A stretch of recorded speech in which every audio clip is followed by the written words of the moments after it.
Hello ladies and gentlemen, and welcome to Fallen London. Today we're going to be taking a look at August's exceptional story, A Life of Clay.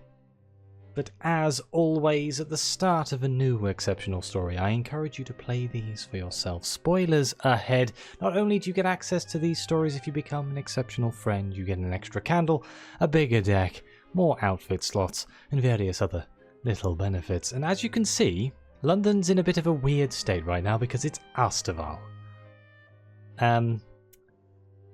Yeah, Hell's gone missing. Don't really know what's going on, if I'm honest. I'm about to lock myself into an exceptional story, so I'm probably not going to see the end for a little bit, but we're going to jump here, a Clay conundrum.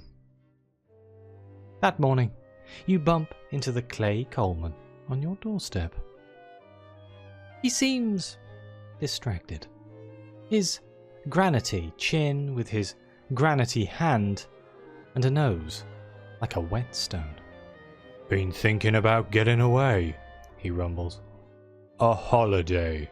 But there are so many possibilities. The Elder Continent, the Hinterlands, the Carnot. I cannot decide. Where would you recommend? Okay, so we have a few options. We can suggest a Z cruise. The destination matters less than the journey. One should enjoy it. Maybe a voyage to the Elder Continent? Somewhere bright, somewhere warm. Or we can propose a visit to the Hinterlands. The jigsaw of territories between here and Hell are, as yet, unplagued by the mass of London tourists. Or we can suggest an excursion to the Carnot, its bright lights and novelties. Let's suggest the Elder Continent. I'm not sure if it's going to have any effect on the story or not. We'll see. The Coalman nods, his head heavy, thoughtfully. I could see the mountain, tour the 77 kingdoms, breakfast in the silk markets of Vestia, poke a bloat finger with a stick. Yes, a promising choice. Though I cannot go until I find someone to house sit for me, and to care for Bernard. Bernard, you understand, is his pet beetle. Don't suppose you'd be interested. I have an apartment in the Clay quarters, very quiet, very secluded. Let me know. You see, I don't know where this story's going. Because it's going to be, oh yes, nice, let's just go house sit in this man's house. And then, I don't know, something horrendous is going to happen because it always does. The Coalman has offered you the use of his apartment in the Clay quarters while he's on holiday.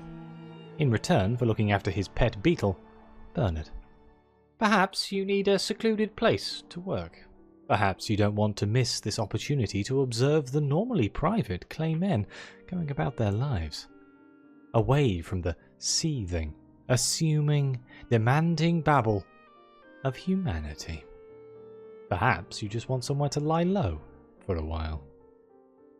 Sure, let's begin our stay in the Coalman's apartment. He leads you to a dilapidated tenement in spite, and a forgotten, mud-trod stair.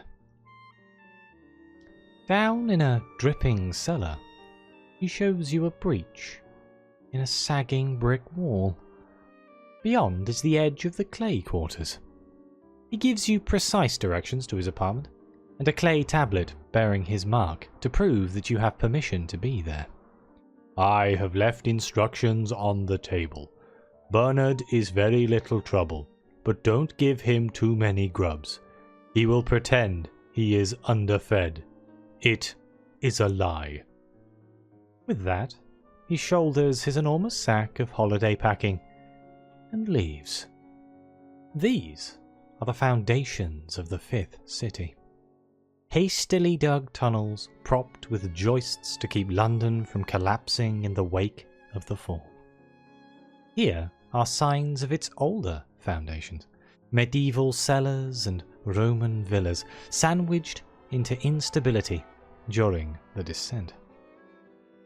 The tunnels of the Clay quarters snake between them. Lanterns hang on hooked posts, spreading greasy, unhelpful light. We can study the clay quarters as we pass.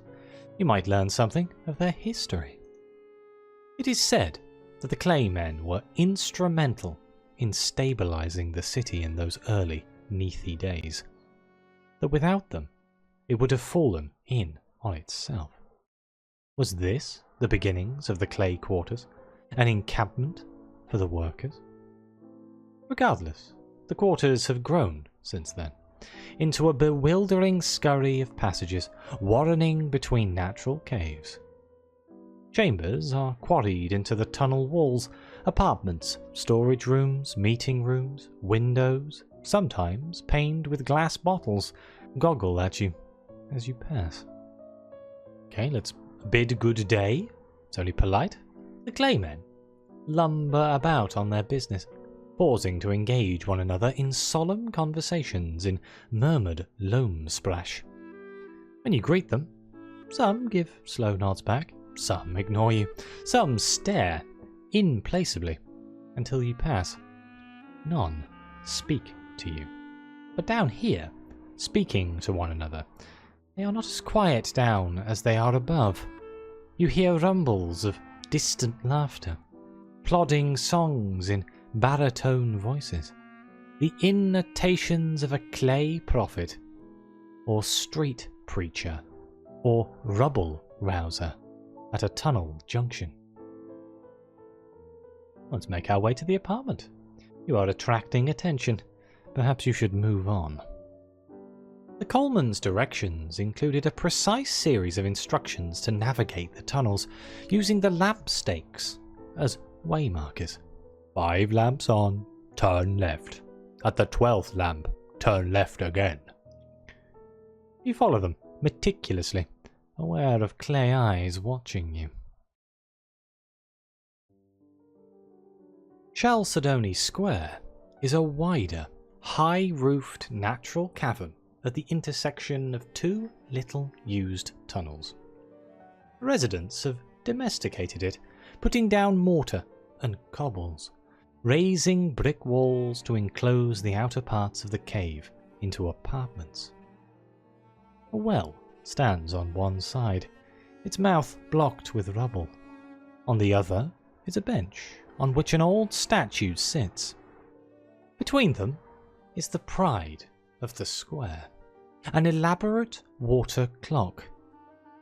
A collusion of revolving wheels and dripping paddles and sloshing ladles rising from a wide basin of clear water. Its face is huge and pale. Its hands are thin and elegant. Its voice, you learn, as it chimes the hour of your arrival, is insistent and off-key. Let's find the Coalman's apartment.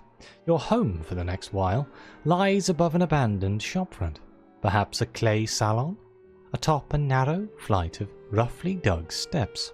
Inside, the apartment is modest but comfortable. The walls that face the square and neighbouring apartments are flat, plastered brickwork, but the ceiling and rear walls are rounded with the cave's natural contour. Every wall is covered in bright, amateurish paintings, some fresh, some faded. They depict, with a sensationalism rooted more in penny dreadfuls than in direct experience, far-off places in the Neath.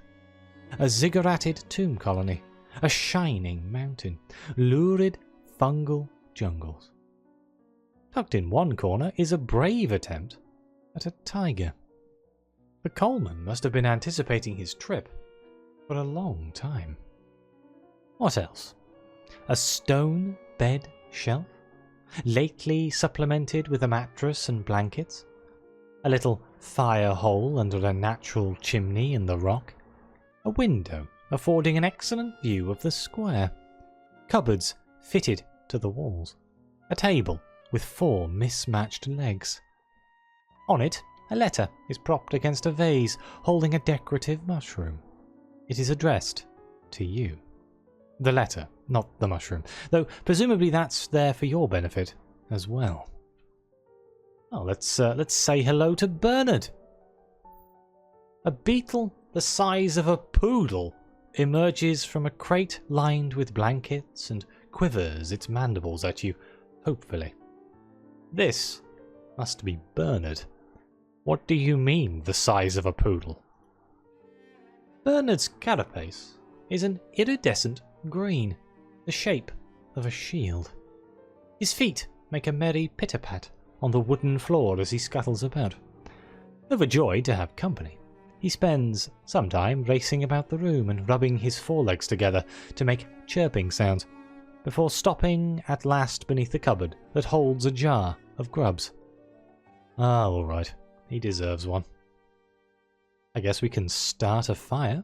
There is a pervasive, cavey dampness to the clay quarters. There is, unsurprisingly, no shortage of coal. Soon you have a pleasant fire burning, and the apartment begins to warm. In the fire's glow, the paintings on the walls are made lively. Oh, and now we can read the letter because there's enough light to read. These must be the instructions the Coalman left. If the Coalman has heard of cursive script, he wants nothing to do with it. His handwriting is blocky and halting, each character a labour of its own. He begins with the usual gratitudes and instructions for Bernard's care. Then he adds, I have informed my neighbours, Crispin and Polliver, Applewick and Mr. Chope, that you will be staying. Please make yourself at home. I have provided a supply of Murgatroyd's comestibles. The cupboards are indeed well stocked, with Murgatroyd's fungal assortments. You indulge in a cracker before bed. The next morning, you are woken very early by the chimes of the square's opinionated water clock. You spend the next few days making yourself at home, feeding Bernard and watching the comings and goings on the square. Each day here, you learn, is almost exactly like the last. For there is a king of Chalcedony Square, and it is the clock. A regality of brass and iron, whose chimed proclamations direct the residents about their daily lives with orchestrated precision. We can observe closely a complex choreography performed across the course of a day. The clock tells Polliver and Applewick when to depart for work, and Mr. Chope when it's time for his daily constitutional. It helps Chope and Applewick avoid one another entirely, one of them vacating the square at 1/4 to the hour before the other arrives on the dot. Not even Crispin, reclusive Crispin, who spends his days alone in the gloom of his apartment, can ignore it. For when the clock chimes noon, he stands and comes to his window to watch the bats flit across the square. The routines repeat the next day, eerily exact. The fire dances in the grate.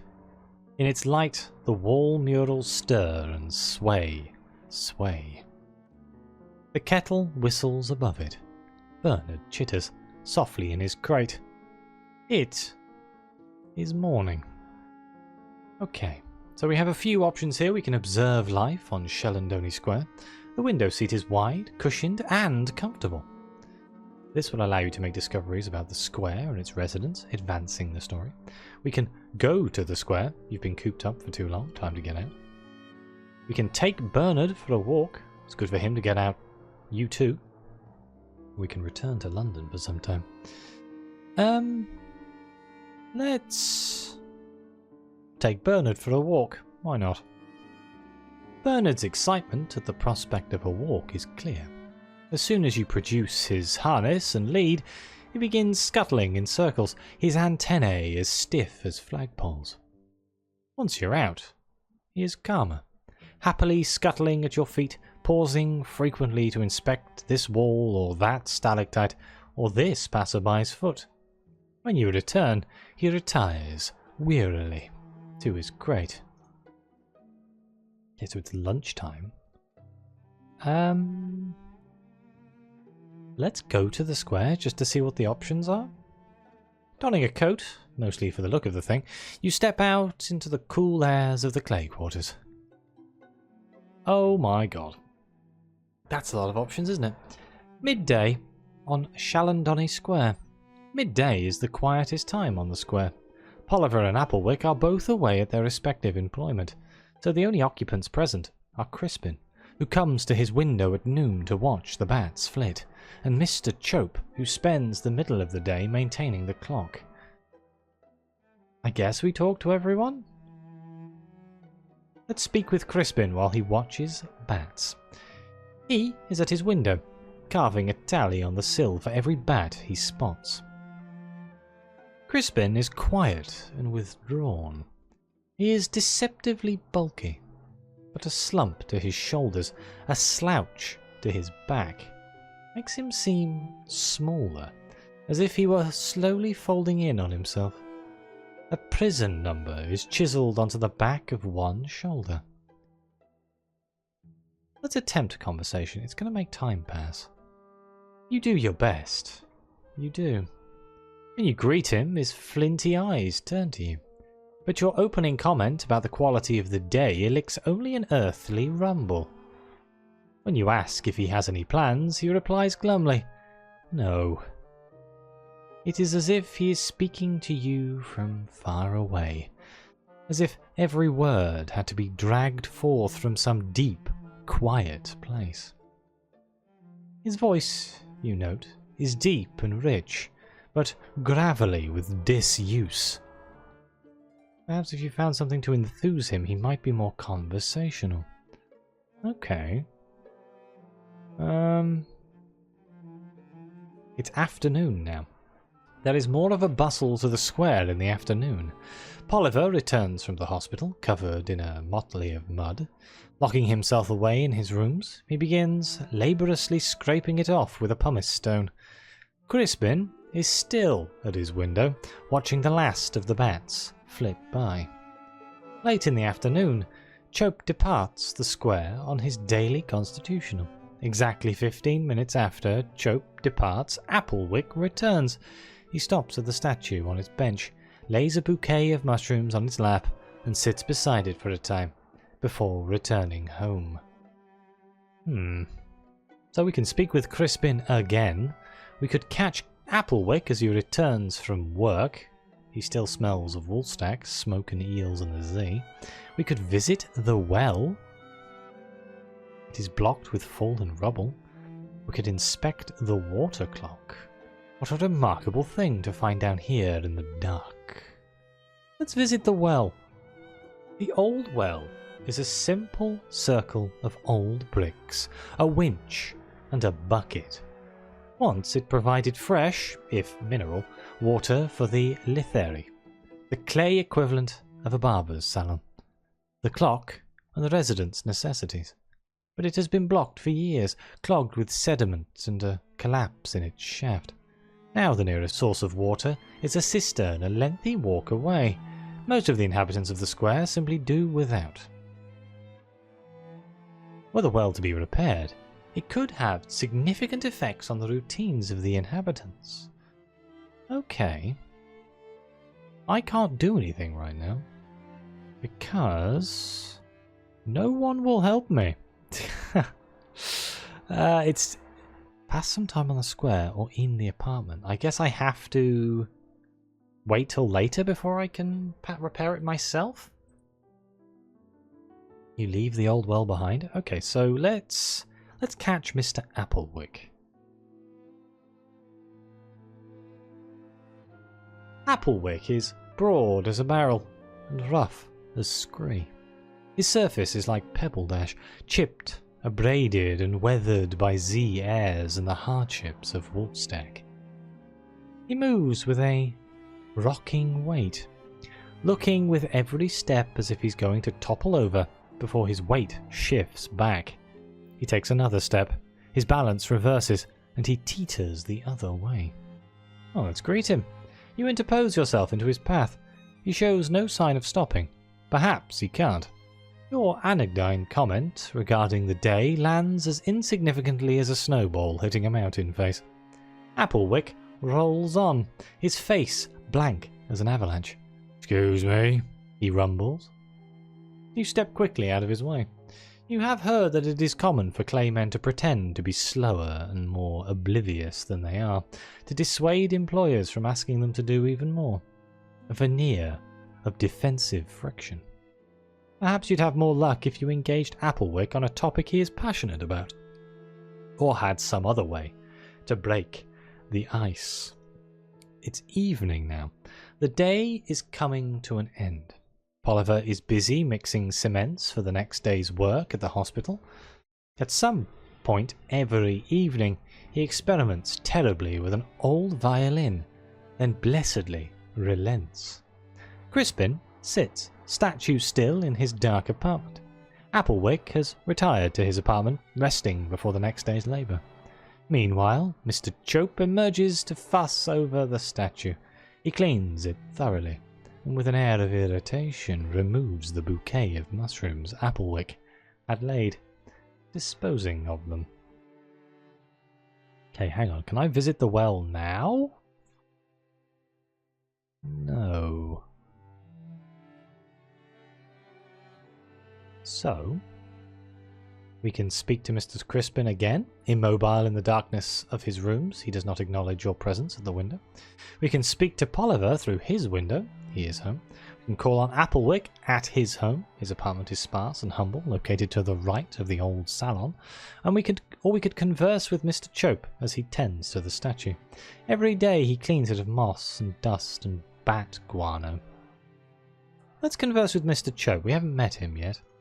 Mr. Chope is narrow for a clayman, grey and angular as slate. He wears a navy blue waistcoat, carefully brushed clean of the dust of the quarters. There is a stiffness to his posture, not born of his clay, but of his manners, a ramrod quivering fastidiousness. I do not know him well enough to investigate why he is so dedicated to the clock. Let's exchange pleasantries. He nods as you approach, a measured and cautious inclination of his stony head. His voice is tight and nasal. "I am given to understand you will be staying here for a time. I was surprised when the Coalman told me of his intentions. I'm unclear why someone would want to leave the square, even temporarily. Nevertheless, I will prevail upon you to avoid disruption. I'm sure we must seem quaint to you. We keep to ourselves and are set in our ways. A new element could cause distress. I don't mean to be rude, but something had to be said."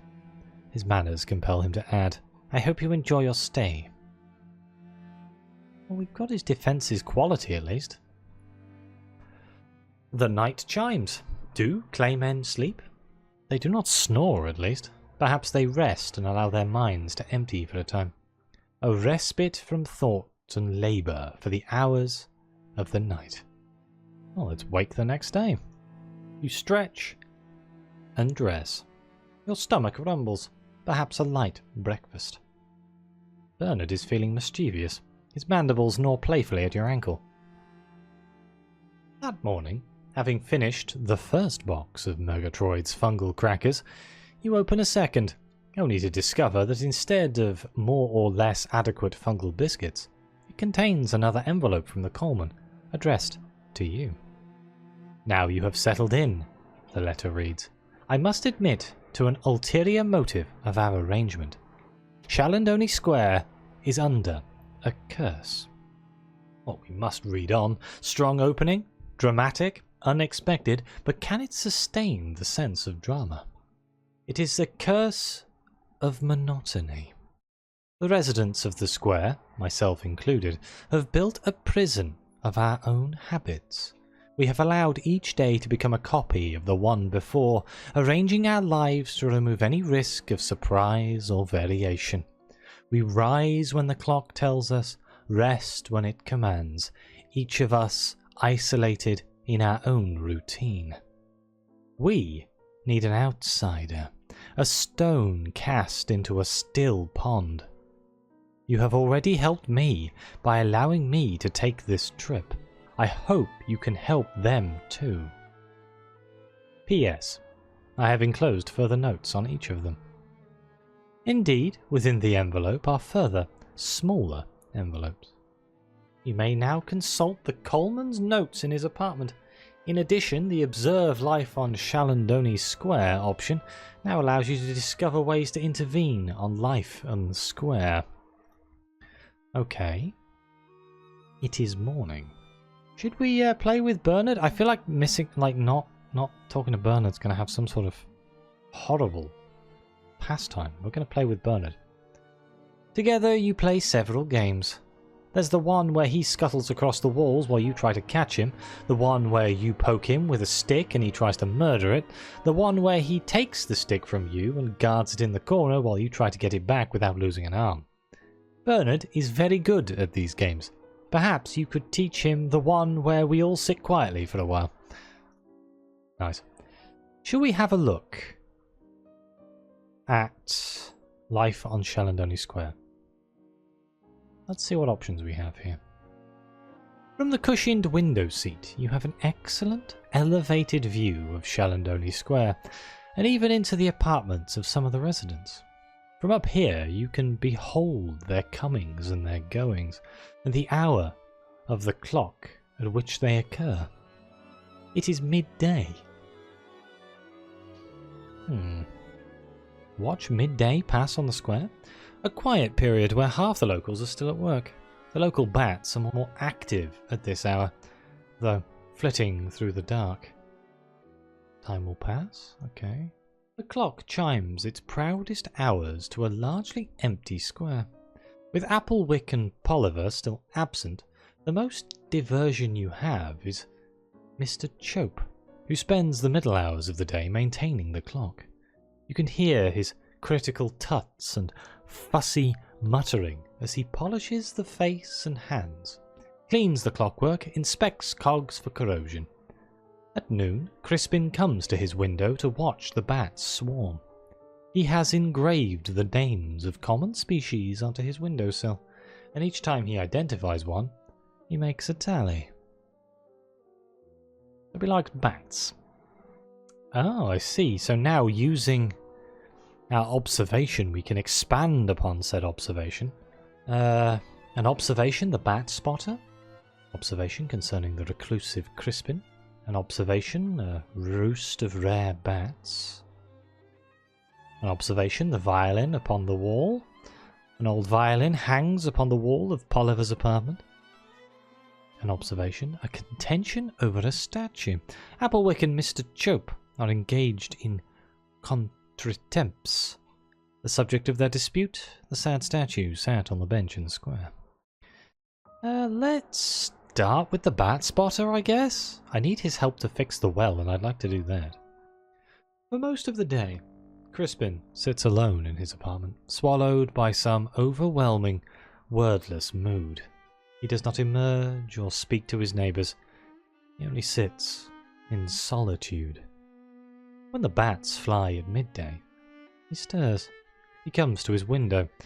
For each one he sees, he carves a notch in his windowsill, which is now a crowded tally of pipistrelles, of gnatter's bats, of serotines and brown long-ears.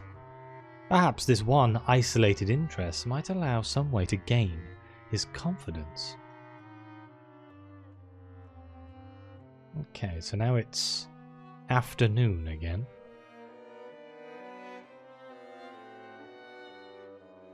Can we go to the square and speak to the man about bets? Crispin. That's a hard no. I need an observation, a roost of rare bats. Oh, that was another one of the options, wasn't it?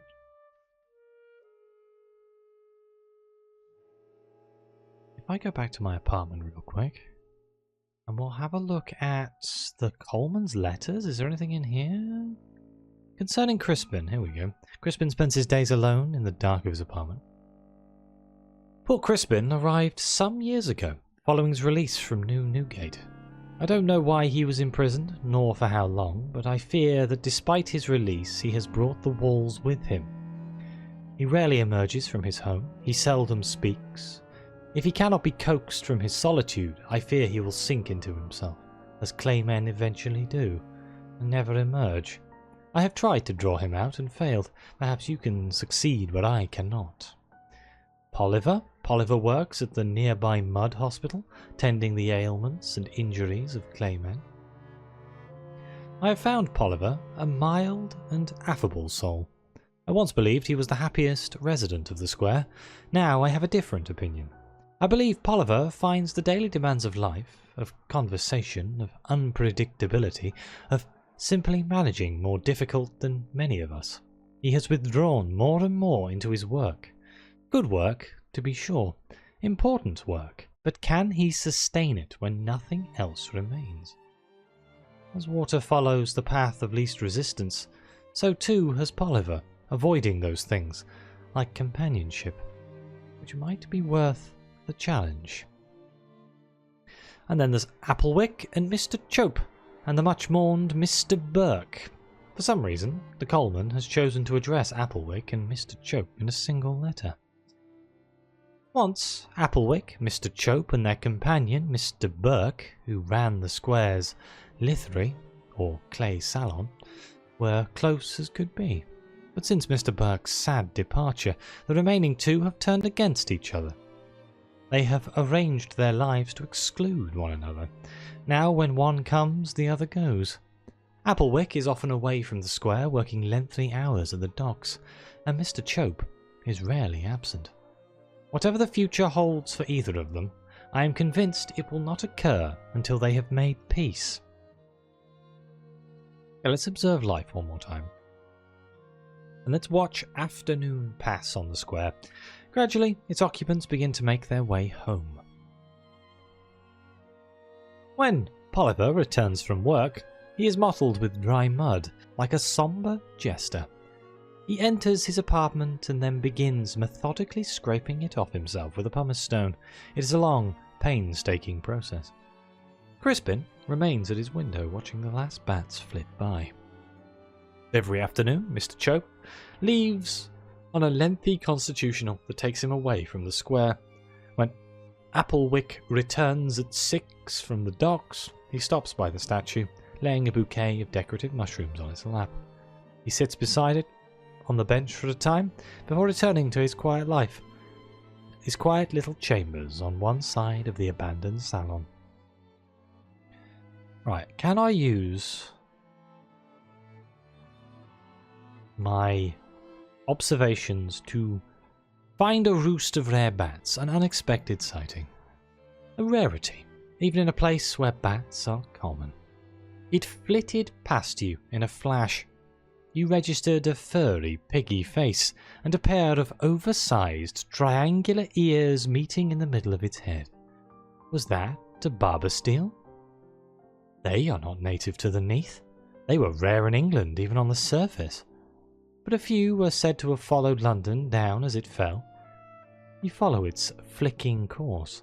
It largely restricts its flight to the southern part of the square, where you discover a roost wedged in a crack in the cavern wall. Perhaps this would be of interest to a keen amateur chiropterologist. That's a hell of a word. I assume that means someone interested in bats. Okay, can we go speak to our friend, Mr. Crispin? Aha, here we go. We can inform Crispin about the Barbastelli roost. The bats come to and fro via the southern tunnel, never passing Crispin's apartment on the north side of the square. Barbastellis? He's on his feet. I've never seen one of them in all my time. There is a sudden animancy in his features. His back unfolds, his shoulders square. Taking a hat from a stand by the door, he steps out into the square. It is a wider space than he is used to, and he hesitates at the breadth of it. Across the square, the two of you spend some time in silence, watching for the M-shaped ears of a barbasteni in the bats that flit by. Today, there is no luck. Such is the way, Crispin says. Patience rewards. I shall return tomorrow. Thank you for telling me.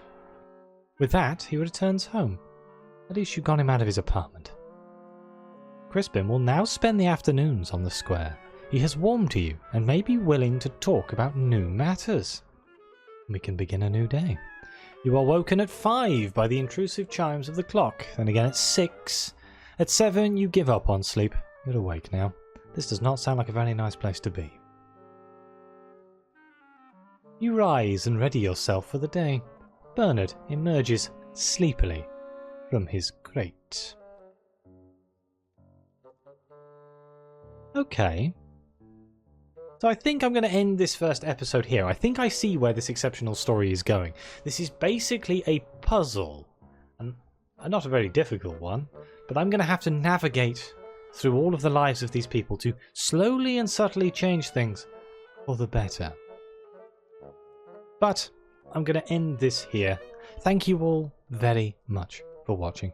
Please like, subscribe, let me know what you think. Your comments are greatly appreciated. Thank you again to the members of the channel and the coffee supporters. It really does mean the world to me.